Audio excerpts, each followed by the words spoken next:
Magnifique est le Seigneur, tout mon cœur pour chanter Dieu. Magnifique est le Seigneur, Alléluia, Alléluia. Que puissance, honneur et gloire reviennent au Dieu trois fois saint. Magnifique est le Seigneur. Alléluia, Alléluia. Magnifique est le Seigneur. Tout mon cœur pour chanter Dieu. Magnifique est le Seigneur. Alléluia, Alléluia. Que puissance, honneur et gloire reviennent au Dieu trois fois saint. Magnifique est le Seigneur. Alléluia, Alléluia. Je rends une fois de plus grâce au Seigneur Jésus-Christ en ce 17 juin 2021. Le Seigneur a veillé sur nous dans la nuit, il a veillé sur nos maisons, sur nos enfants, il a veillé sur nos entreprises, rendons-lui grâce et vivons pour lui. Bonsoir ma sœur Sam Raïssa, que le Seigneur te fasse du bien. Je viens aujourd'hui vous faire le partage de la journée. Vous savez, le Seigneur tous les jours nous parle.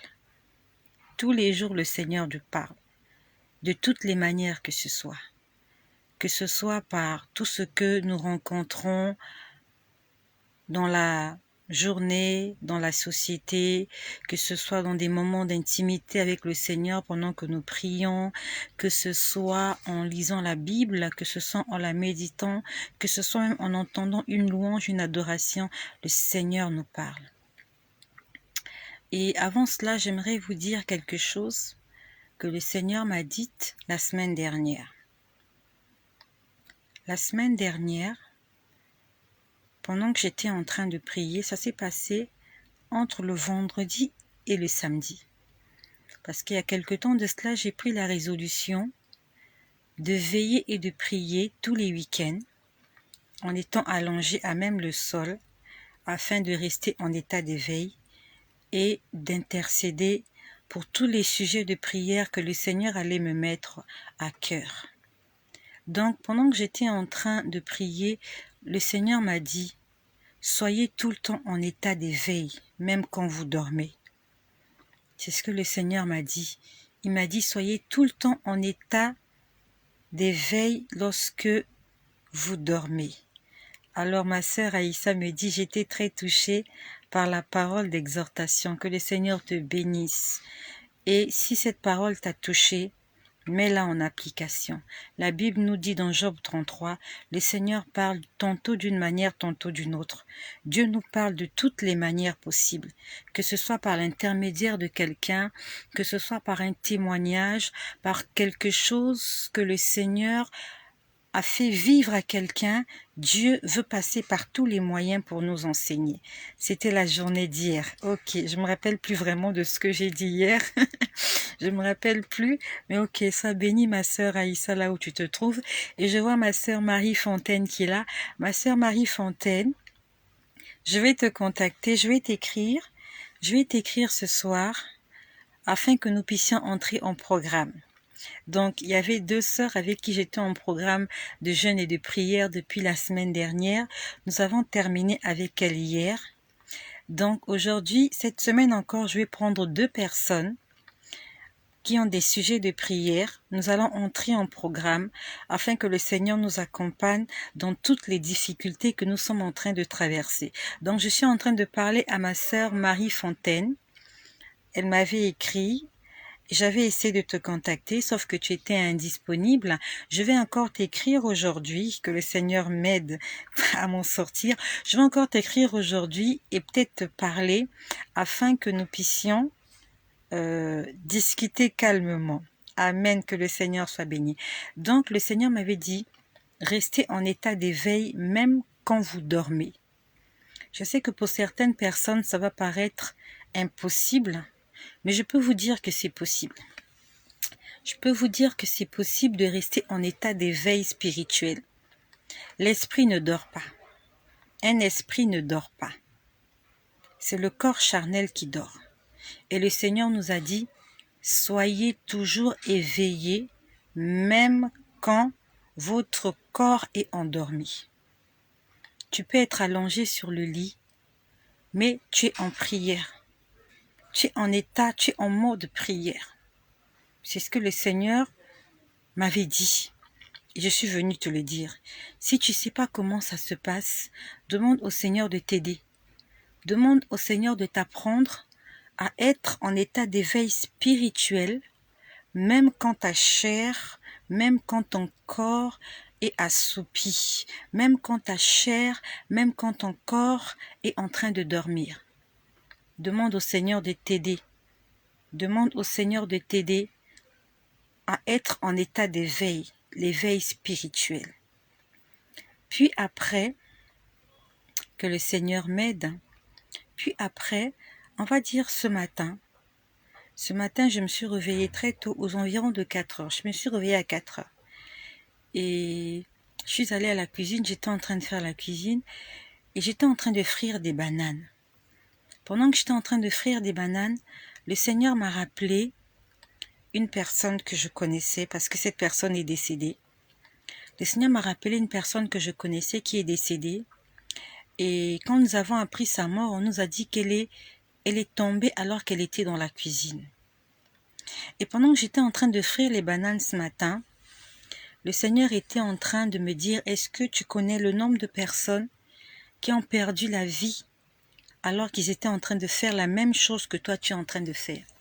J'étais là ce matin en train de frire les bananes. J'avais une poêle pleine d'huile chaude. Le Seigneur était en train de me dire, est-ce que tu connais le nombre de personnes qui étaient en train de faire des choses que tu es actuellement en train de faire? Des gens qui se sont réveillés le matin, bien portants, pas de maladie. Ils se sont dirigés vers la cuisine, en train de faire leur petit déjeuner, en train de faire une omelette. Moi, j'étais en train de frire des bananes. Le Seigneur m'a dit, il y a beaucoup de personnes qui sont mortes dans leur cuisine. Et je pouvais voir une scène, une femme qui a perdu connaissance alors qu'elle était en train de faire la cuisine et justement en train de faire la même chose que moi. En face d'elle, il y avait de l'huile chaude. Le Seigneur m'a montré cette scène-là. Et si le Seigneur m'a montré cette scène, c'est parce que ça va arriver à quelqu'un. Et je prie que cette personne, ce ne soit pas toi.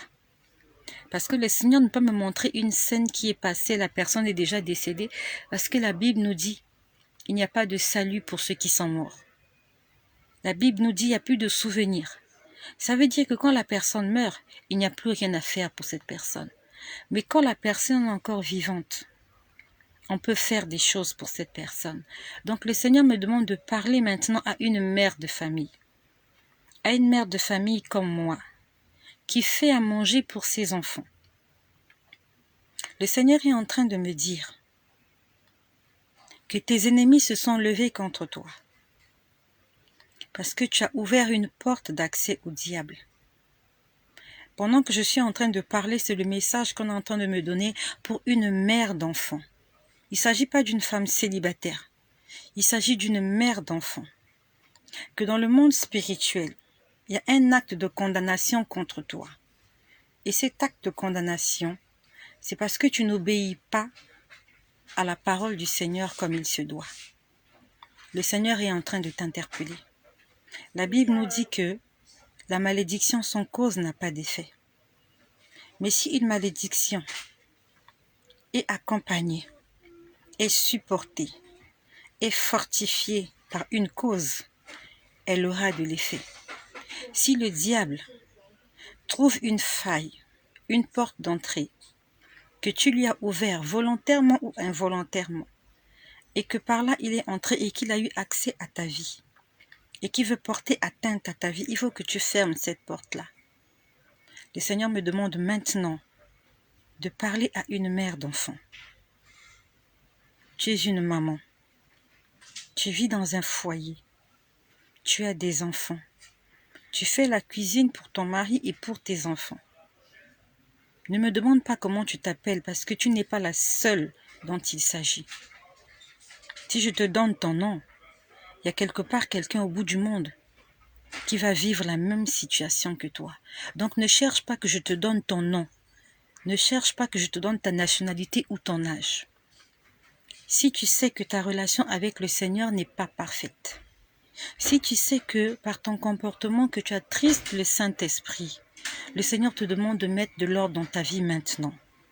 Parce que tu vas trouver la mort alors que tu seras en train de faire la cuisine. Tu seras devant ta gazinière et tu auras de l'huile chaude juste en face de toi. Tu vas être saisi de vertige. Tu ne pourras pas te contrôler. Et quand tu vas tomber, la poêle qui sera en face de toi va se renverser sur toi. Et c'est cette brûlure-là qui va te tuer. Je ne suis pas venu prophétiser la malédiction. Je ne suis pas venu prophétiser la mort. Je suis venu avertir quelqu'un. Comme il est écrit dans Ézéchiel. Ézéchiel, dans le livre d'Ézéchiel, je crois au chapitre 33, le Seigneur dit, « Si je te demande d'aller dire aux méchants de se repentir, sinon il mourra. Si tu ne le fais pas, ce méchant mourra et son sang te sera redemandé. Mais si tu avertis le méchant et qu'il se repente de ses actes,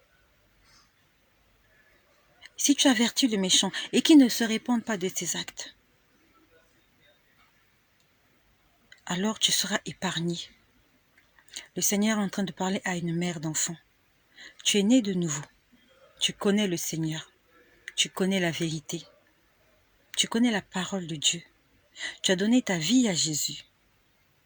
Tu es entré dans les eaux de baptême.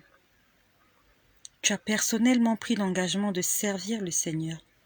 Mais c'est que maintenant, actuellement, ta relation avec le Seigneur est refroidie. Tu t'es laissé endormi. Tu es dans un sommeil spirituel. Et tu ne vis pas dans la sanctification. Le Seigneur me dit que tes ennemis ont fait un plan. Pourquoi on appelle cela accident domestique? Mais ça ne sera pas un accident domestique, c'est quelque chose qui a déjà été programmé. C'est quelque chose qui a déjà été prémédité dans le monde spirituel. Tu seras en train de faire la cuisine. Tu seras saisi de vertige. Et au lieu que tu tombes à gauche ou à droite, tu auras ta poêle en main en train de frire quelque chose et alors que tu vas tomber, cette huile chaude va se renverser sur toi, plus précisément sur ta tête. Ton cuir chevelure, je suis en train de voir la scène pendant que je suis en train de vous parler. Le Seigneur est en train de me montrer la scène. Ça va tomber sur toi, sur ta tête, sur ton cuir chevelu. Tes yeux seront brûlés. Ça veut dire que si tu t'en sors de là, tu seras aveugle. Cet accident va gâcher ta vie. Je t'en supplie, réponds-toi.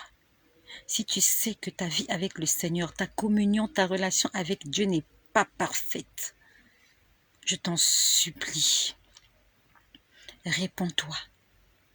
Mets de l'ordre dans ta vie. Commence une nouvelle marche avec le Seigneur. Ce que je suis en train de te dire là, ce n'est pas ce que je voulais vous dire. Mais pendant que je parle, c'est le message qu'on est en train de me donner à une mère de famille, enfant de Dieu né de nouveau, mais tu ne marches pas dans la sanctification. C'était juste un passage, que le Seigneur soit béni. Et si c'est de toi qu'il s'agit, je t'en supplie. Je t'en supplie. La Bible nous dit aujourd'hui, si vous entendez sa voix, n'endurcissez pas votre cœur. Si tu sais que c'est de toi qu'il s'agit, et même si tu n'es pas cette mère d'enfant-là, Mais si tu sais que ta relation avec Dieu n'est pas parfaite, mets-la en ordre maintenant, n'attends pas demain, car nous ne sommes pas maîtres du lendemain. Le lendemain est entre les mains du Seigneur. Donc, tout à l'heure, j'étais en train de prier. J'avais lu ma Bible dans Apocalypse, je crois que je suis dans Apocalypse, je crois au chapitre 8. J'ai fini de lire Apocalypse chapitre 8 et on va dire que j'ai commencé à vivre quelque chose. J'avais l'impression que j'étais dans un véhicule, alors que j'étais assise, alors que je suis assise à mon poste de travail. J'avais l'impression que j'étais dans un véhicule et que le véhicule avançait. Vraiment, c'est comme si on m'amenait quelque part. J'étais dans un véhicule 4x4, alors que physiquement, j'étais à mon poste de service. Je me voyais avancer. Et pendant que j'avançais, j'entendais un bruit. Je ne sais pas exactement c'est le bruit de quoi, mais il y avait un bruit. C'est comme si c'était un train. C'est comme si c'était vraiment un train qui avançait. Et j'étais là assise, j'étais seule assise et le train avançait. À un moment donné, le train a freiné et j'ai même vu mon corps être emporté par l'effet de la vitesse. Quand il a freiné, mon corps s'est aussi arrêté. Je peux te dire qu'avec Dieu, tu peux vivre des expériences extraordinaires. C'est possible. Que Dieu te fasse vivre des expériences avec ton corps et avec ton esprit. Que tu puisses le ressentir dans ton corps. Je te dis que c'est possible. Hier, il y a une sœur qui m'a écrit, elle m'a dit qu'elle est en train de vivre des choses et elle croyait que ça venait du diable. Je lui ai dit non. Le diable a imité. Le diable a volé ce qu'il a vu. C'est possible qu'avec Dieu, tu puisses vivre des expériences. Que tu sentes comme si tu es dans les airs. Tu sens comme si tu es en train de planer quelque part. Mais tu peux sentir une joie. Tu peux sentir une paix.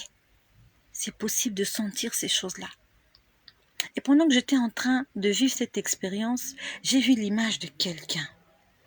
J'ai vu l'image de quelqu'un que j'ai connu ça fait longtemps. Et cette personne s'appelle Régis. Je sais pas si il me suit sur les réseaux sociaux, je ne sais pas. J'aimerais parler à Régis. Régis, je vais te donner un indice. Parce qu'il y a beaucoup de Régis. Mais le Régis dont je parle, c'est un Régis que j'ai connu quand j'étais très jeune. Et quand j'ai connu ce Régis-là, il n'était pas encore marié. Son deuxième prénom commence par V. Je prie le Seigneur que ce message puisse parvenir à Régis.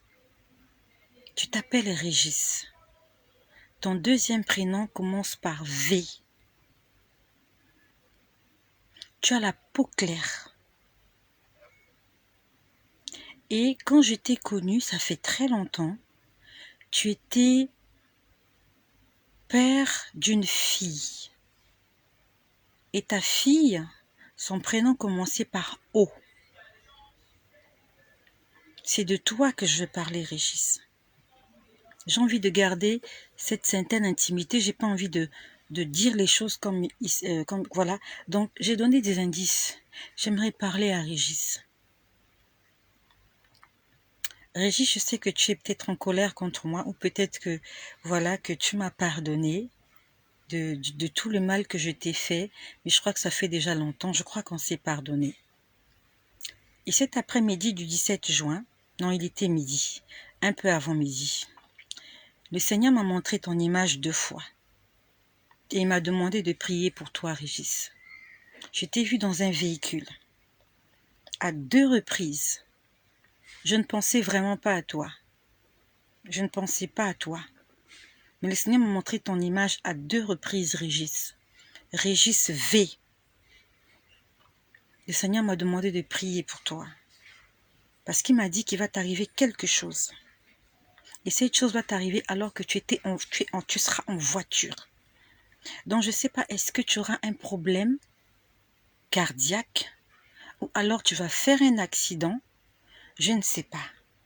Je répète que je ne suis pas venue faire des prophéties de malédiction. Je suis venue dire ce que je vois.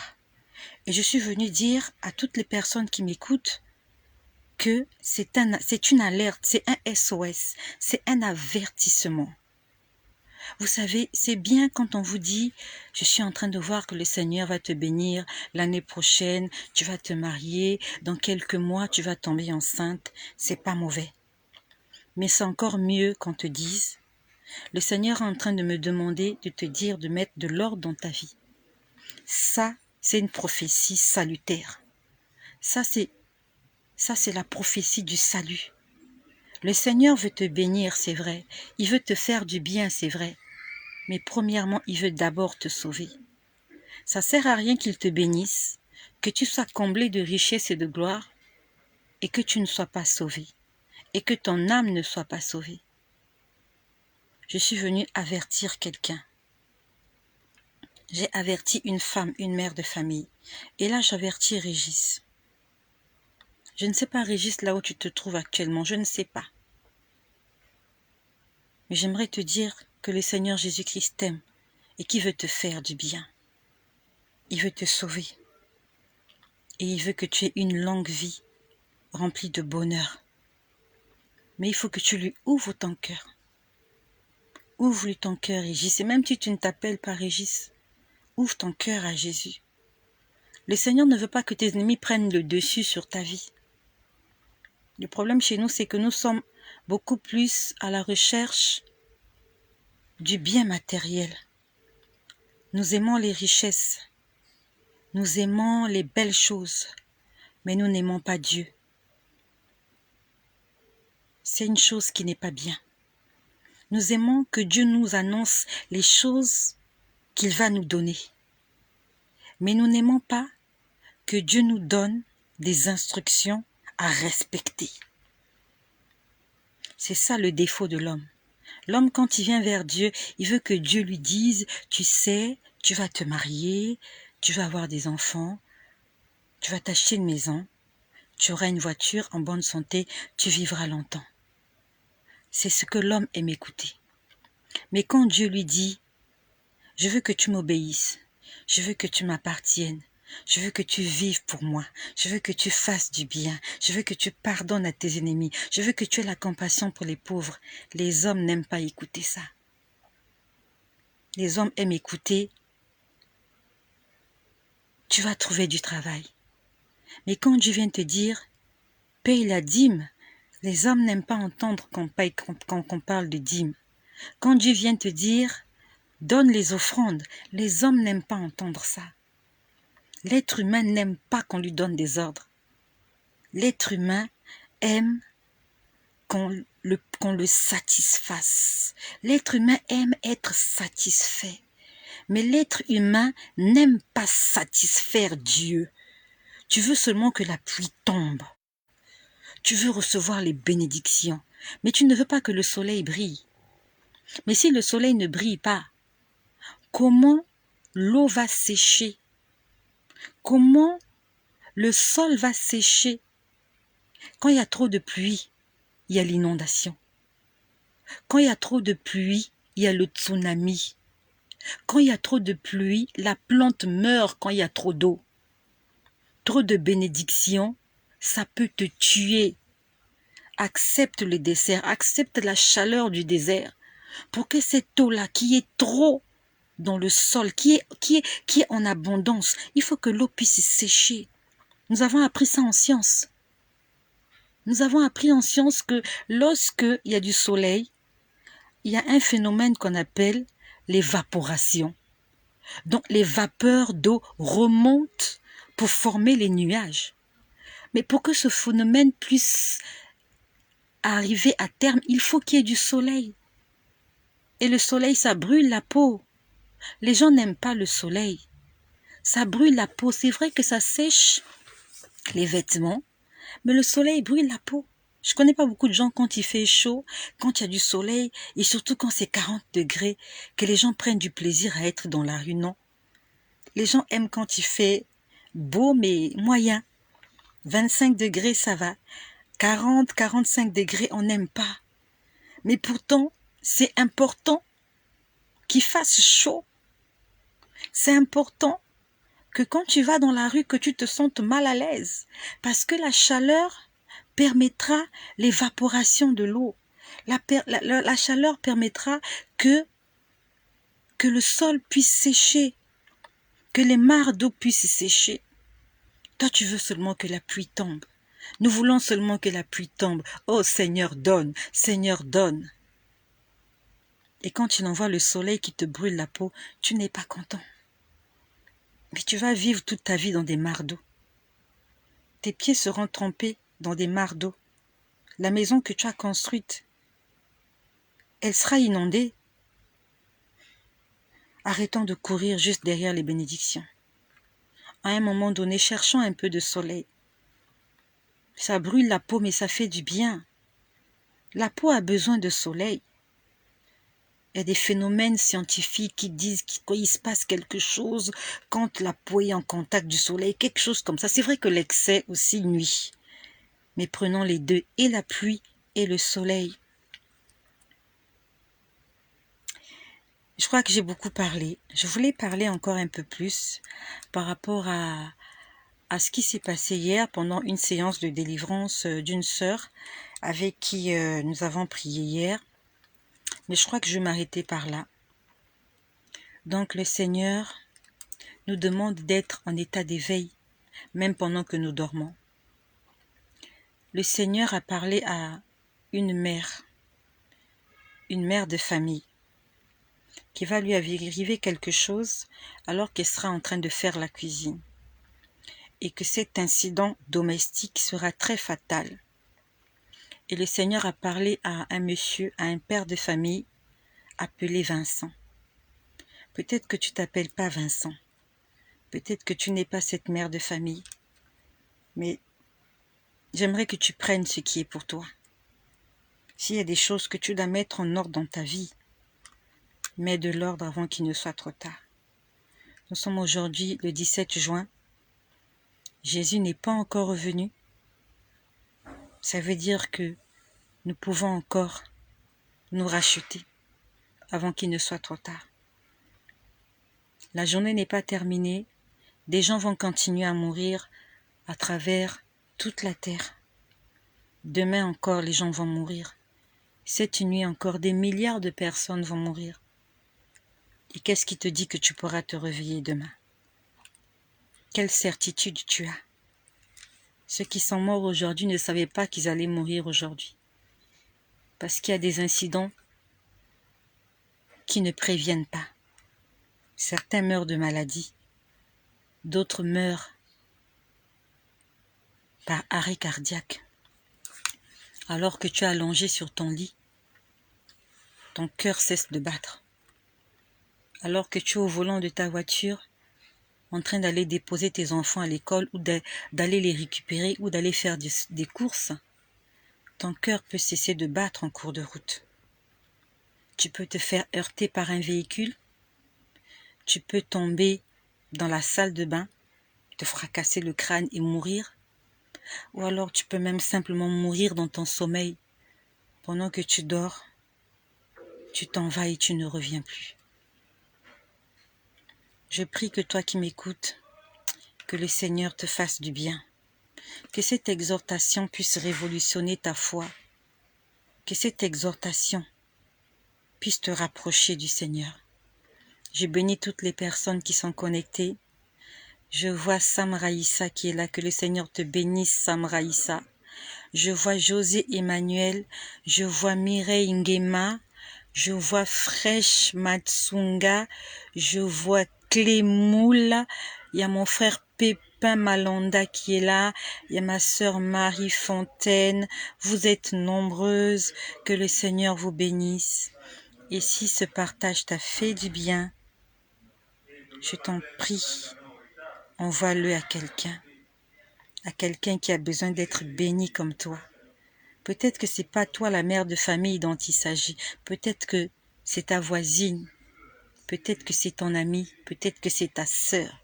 Peut-être que c'est ta collègue dont il s'agit. Envoie-le à quelqu'un afin de sauver une vie. Que le nom de Jésus-Christ soit glorifié. Soyez bénis chez vous.